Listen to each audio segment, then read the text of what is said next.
Kumusta mga kaibigan? Kung may PCOS ka, dapat mong panoorin ito. Sisisid na tayo sa mga paraan kung paano ito maayos na mapamahalaan. Ang Polycystic Ovary Syndrome o PCOS ay nakakaapekto sa milyon-milyong kababaihan sa buong mundo. Maaari itong magdulot ng irregular na regla, pagtaas ng timbang, at maging pagkalagas ng buhok. Pero huwag mag-alala, may mga paraan para ma-manage ito. Una, pag-usapan natin ang dieta. Ang pagkain ng balanseng pagkain na may maraming prutas, gulay at protina ay malaki ang may tutulong. Iwasan ang mga processed na pagkain at mga matatamis na merienda. Sunod naman, ehersisyo.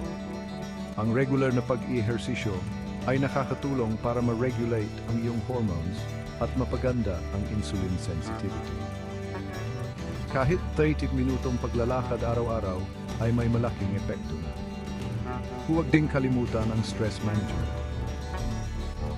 Ang mataas na stress ay maaring magpalala sa mga sintomas ng PCOS.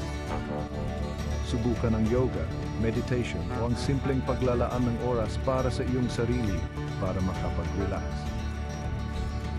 At panghuli, kumonsulta palagi sa iyong doktor.